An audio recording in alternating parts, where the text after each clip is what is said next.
नमस्कार everyone, good morning विद्यार्थियों एवं अभिभावकों। आज हम बात करने जा रहे हैं एक ऐसे विषय पर जो बेहद महत्वपूर्ण है। हम अपने बच्चों से क्या करवाएं कि वो सक्सेस और सफल बने।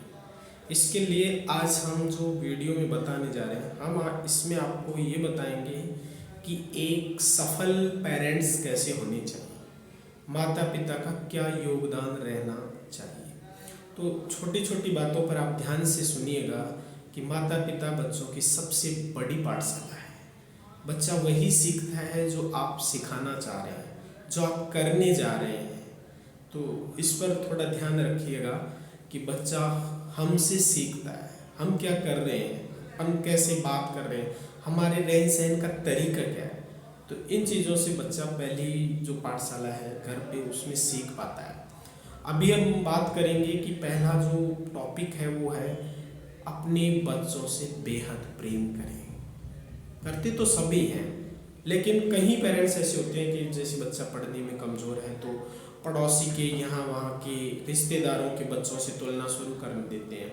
उसका बच्चा फर्स्ट डिवीज़न आया तो थर्ड डिवीज़न आया, तो हम कहीं न कहीं उसको कोसने लग जाते हैं। तो इस विषय को मैं क्लियर कर देना चाहता हूँ कि हमारी मानसिक, बौद्धिक और तुलनात्मक जो बुद्धि का विकास होता है, ये विकास 12 वर्ष से शुरू होता है। 10 वर्ष तक बच्चे में इतना विकास नहीं हो पाता है, केवल शारीरिक विकास होता है।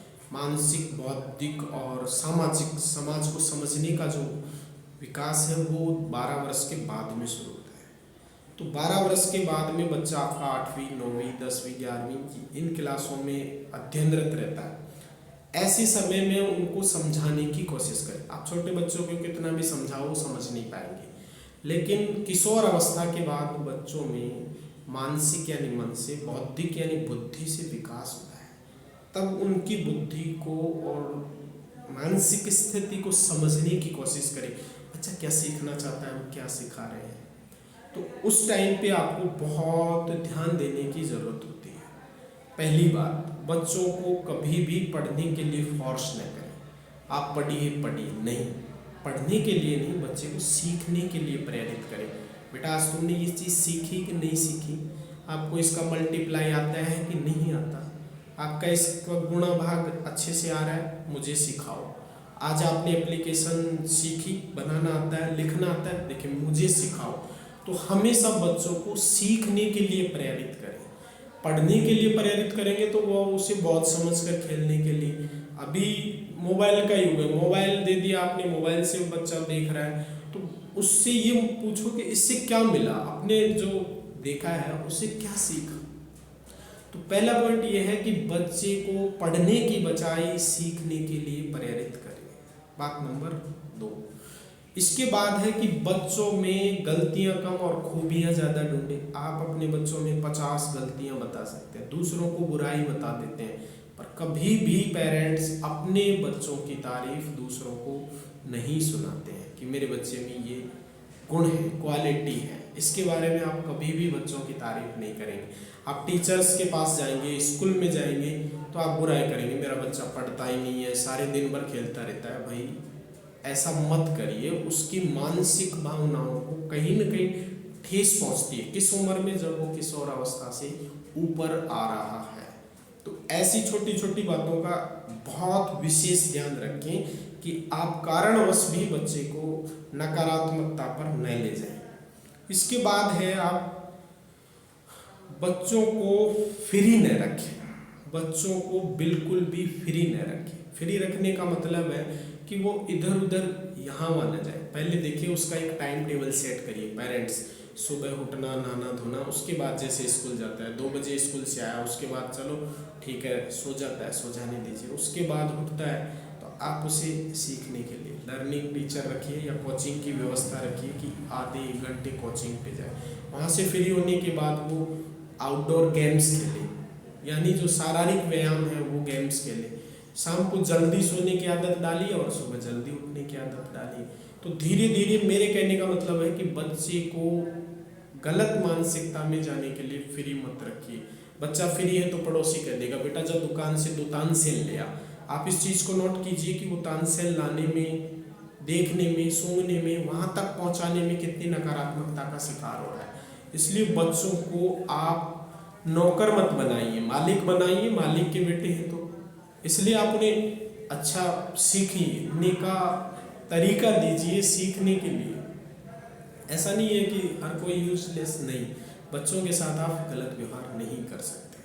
इसके बाद दूसरा जो मेरा कारण है कि हम बोर्ड परीक्षाओं में एक अच्छे नंबर लाने के लिए बच्चों को कैसे प्रेरित करें। सबसे पहले एक अच्छे विद्यालय का चयन करें। अच्छा विद्यालय वो होगा जिसका पिछले 3 साल से अच्छा परिणाम है और वही अध्यापक वहाँ अध्यापन करवा रहे हैं, तो हो सकता है कि वो विद्यालय अच्छा होगा। फिर विद्यालय में पढ़ने के साथ साथ आप घर पे भी उसका पढ़ने की व्यवस्था रखें। पिताजी हैं आप, आपके पास टाइम नहीं है, मैं मानता हूँ कि हर पिताजी के पास टाइम नहीं रहता है, फिर भी आप फ्री कोचिंग की व्यवस्था नहीं कर पा रहे हैं, तो आप जैसे बड़े भाई हैं, चाचा हैं, भाभी जी हैं, घर में जो भी लोग हैं वो उनको लेकर बैठने में एक अनपढ़ माता भी लेकर बैठ सकती है। वो पूछ सकती है क्या क्या पढ़ाया जाता है, कैसे पढ़ाया जाता है, आज आपने क्या सीखा, उसके बारे में आप बच्चे से डिस्कस कर सकते हैं। तो बच्चों को घर पर भी सीखने के लिए प्रेरित करें। आप डांटे नहीं, पढ़ नहीं रहा है, खेलने के लिए प्रेरित करें। जब वो पढ़ रहा है तो आप उसे खेलने के लिए प्रेरित करें। आप उसके जो सोच है, थिंक टैंक है, उसको बनाने की कोशिश करें। बात नंबर 2 कि बच्चे को आप पढ़ा क्या रहे हैं। बच्चे को आप पढ़ा क्या रहे हैं। बच्चा बोर्ड में अच्छे नंबर लाएगा तो हम ये कोर्स करवाएंगे, ये कोर्स नहीं करवाएंगे। अरे भाई, ये निर्णय तो आप बहुत पहले लेना चाहिए कि मैं मेरे बच्चों को डॉक्टर बनाना चाहता हूँ, तो उसी स्टेप्स के डॉक्टर्स, इंजीनियर जो सपना आप देख रहे हैं उसको उसी स्किल में डालिए। जब जाकर ही तो वो सीखेगा। आप चाह रहे बच्चा करके देगा, जब जाके आप उसका एडमिशन करवाएंगे, तो ये गलत बात है ना। आप सपने खुद देखिए पहले अपने बच्चों के लिए कि मेरा बच्चा ये काम करना चाहता है और मैं ये करवाना चाहता हूँ। तो जो आप बच्चे से चाहते हैं वो बच्चा करके नहीं देगा, आप खुद करिए। ऐसे स्कूल कोचिंग से उसको जोड़िए जहाँ से उसकी बुद्धि और मानसिक विकास हो सके। जब विकास अच्छा होगा तो बच्चा अपने आप सीख लेगा और ज़रूर सीखेगा। कमज़ोर से कमज़ोर बच्चा भी जीनियस होता है, इस बात को आप अच्छे से ध्यान में रखिएगा। क्योंकि आपने उसको जहाँ डाला है वही तो सीखेगा ना। अरे आपने स्पोर्ट्स एकेडमी में डाल दिया उठा के, तो बैट चलाना, बॉल चलाना, फुटबॉल खेलना ये सीखेगा ना। आपने उसको डाला है मोटरसाइकिल सुधारने वाले के, और आप कह रहे हैं कि वो इंजीनियर बनेगा। नहीं, ऐसा नहीं हो सकता। पहले उसे इंजीनियरिंग सिखाने के लिए उसकी क्लास आप खुद तय कीजिए, पैसे इन्वेस्टमेंट कीजिए और उसको सपने आप पेरेंट्स देखिए और बच्चे को सपनों पे चलने के लिए प्रेरित करिए, जब जाकर बच्चा सक्सेस हो। अभी मैंने एक सर्वे करवाया है, उस सर्वे के अनुसार मैंने ज़्यादा तो नहीं 50 बच्चों के पेरेंट्स से मिला हूँ। तो सब पेरेंट्स क्या कहते हैं, गुरुजी देखते हैं जैसी परसेंटेज आएगी ना उस हिसाब से उसको वैसा सब्जेक्ट देंगे। ऐसा कुछ नहीं है, ये गलत फहमियाँ दिमाग से निकाल दीजिए। मैंने ऐसे बच्चे जो 9th में फेल थे, जिनको 10th में लाए, 10th में उनको स्किल डेवलप की, उनको समझाया गया, उसके बाद उन बच्चों ने नीट क्लियर करके आज MBBS कर ली। तो ये सब कब होता है, जब आप उनके सामने शर्त रखोगे, टारगेट रखोगे, लक्ष्य रखोगे, तब जाकर ऐसा हो पाएगा और हर बच्चा ऐसा कर सकता है। आप ये मत देखिए कि मेरा बच्चा नहीं कर सकता, आप पहले सपने तो देखिए। अरे आप हर व्यापार में, बिजनेस में, यहाँ वहाँ लॉटरी सिस्टम में पैसा लगाते हैं। आपका बच्चा स्वयं में एक बहुत बड़ा व्यापार है, व्यवसायी है, आप उससे पे पैसा इन्वेस्टमेंट कीजिए। 20 साल 25 साल की उम्र में नौकरी लगा, आपको पर मंथ अच्छा पैसा मिलेगा। तो ये समझने का विषय है। आप बच्चों पे ध्यान नहीं दे रहे, बच्चा कौन से स्कूल में जा रहा है, कौन से टीचरों के पास पढ़ रहा है, क्या सीख रहा है, क्या नहीं सीख रहा है, इन सब बातों के लिए पेरेंट्स का जागरूक होना बहुत ज़रूरी है। पेरेंट्स, आप जहाँ बच्चे स्कूल में जाते हैं वहाँ की साप्ताहिक रिपोर्ट लीजिए, आप पाक्षिक रिपोर्ट लीजिए, मासिक रिपोर्ट लीजिए, बच्चे से रोज़ पूछिए आज क्लास में क्या पढ़ाया गया, क्या चला। आप ऐसी बातों पर बहुत ध्यान दीजिए, जब जाकर आपका बच्चा जीनियस हो पाएगा। आपको मैं एक छोटी सी कहानी बताता हूँ। आइंस्टाइन का नाम सबने सुना है, एक वैज्ञानिक था आइंस्टाइन। वो मंद बुद्धि था। क्या था? मंद बुद्धि था। तो शहर के जितने भी स्कूल थे उन सब स्कूलों में उसका एडमिशन करवाया, खूब पैसा लगाया पेरेंट्स ने। समझ में आ रहा है? पेरेंट्स ने खूब पैसा लगाने के बाद प्रत्येक स्कूल वाला एक लेटर लिखता और वापस बच्चे को छोड़ जाता, और उस लेटर में लिखा होता था आपका बच्चा मंद बुद्धि है, हम इसे नहीं पढ़ा सकते। समझ में आया? तो जब सभी स्कूलों से लेटर आया, तो जो अंतिम स्कूल से लेटर आया तब आइंस्टाइन अपनी माँ के साथ खड़ा था, और अपनी माँ के साथ जब खड़ा था तो लेटर आया, स्कूल वाले उसे छोड़ गए। तो माँ ने देखा, चलो। तो बेटे ने अचानक, आइंस्टाइन ने अपनी माँ से पूछा, माँ इस कागज में क्या है? अब माँ अपने बेटे को कैसे कहे कि मंद बुद्धि है? आप इस चीज को नोट करना। आइंस्टाइन की माँ ने कहा, बेटा तू इतना जीनियस है कि इस शहर की स्कूलें तुझे पढ़ाने में असमर्थ है। समझ में आया? उसकी माँ ने क्या कहा कि तू इतना जीनियस है कि इस शहर की कोई स्कूल आपको पढ़ा नहीं सकती। और ये बात आइंस्टाइन के दिमाग में लग गई कि हाँ, मैं इतना जीनियस हूँ, मैं ऐसा हूँ। और उसके दिमाग की जो खिंचाव हुआ, दिमाग पे लोड आया, जोर आया, उससे वो इतना पढ़ पाया उसकी माँ के पास कि आज आइंस्टाइन विज्ञान का एक बहुत बड़ा वैज्ञानिक है। समझ में आ रहा है? तो आप भी ऐसे अपने बच्चों को बहुत आगे पहुंचा सकते हैं, और आगे पहुंचाने के लिए किसी साधन की जरूरत नहीं है, साधना की जरूरत है। आप बच्चे का रोज अपडेट लीजिए। आपको मोबाइल फोन से टाइम नहीं मिलता, आप आए मोबाइल में लगे हुए, बच्चा क्या सीख रहा है, किसकी संगत कर रहा है, कौन से टीचरों के साथ बैठ उठ कर रहा है, ये सब चीज़ें हैं। और ध्यान रखना पेरेंट्स, मैं अंत में आपको बताना चाहता हूँ कि हर बच्चे में एक बेहतरीन क्वालिटी होती है, सिर्फ तराशने की ज़रूरत होती है। आप थोड़ा थोड़ा टाइम दीजिए, बहुत कम टाइम में आपका बच्चा, आपकी बिटिया आपका नाम रोशन कर सकती है। बशर्त इतनी सी है कि सिर्फ और सिर्फ आपको उनके स्किल पर काम करना है कि बच्चा सीख क्या रहा है। पढ़ाई पर नहीं है, पढ़ तो सभी लेते हैं, ABCD क ख ग सब ये रटी हुई है, तोता कट है, ये सब कॉपी पेस्ट सिस्टम है। इंग्लिश मीडियम स्कूलों का यही हाल है, फिक्स बताते हैं। अरे हिंदी मीडियम में अच्छे से व्याख्या के हिसाब से एक एक शब्द का अर्थ निकाल कर अगर बच्चा पढ़ रहा है तो आप IAS IPS कुछ भी बना सकते हैं बच्चे।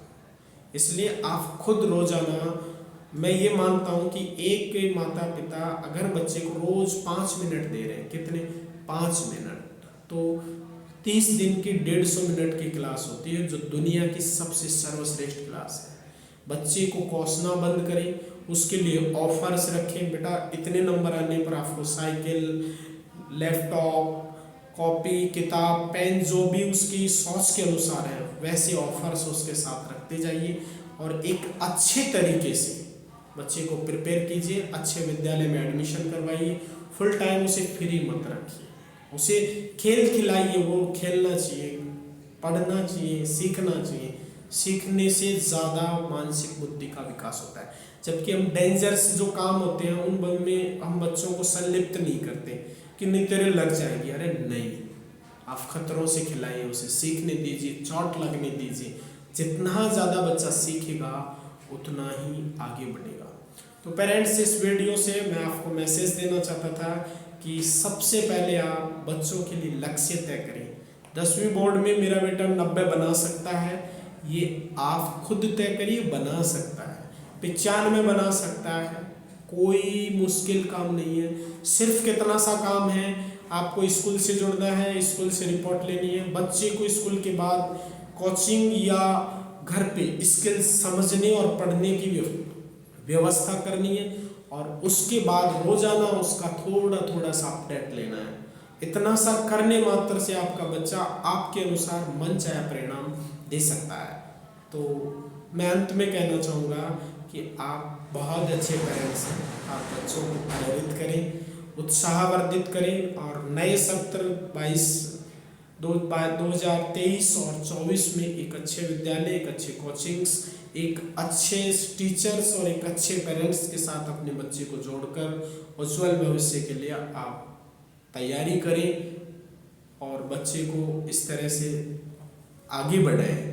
अब वो लड़की हो चाहे लड़का हो, ये जेंडर वाला कोई सिस्टम है नहीं। आपकी लड़की भी आपका लड़का भी बहुत कम समय में एक अच्छी सफल और सक्सेस दिला सकते हैं।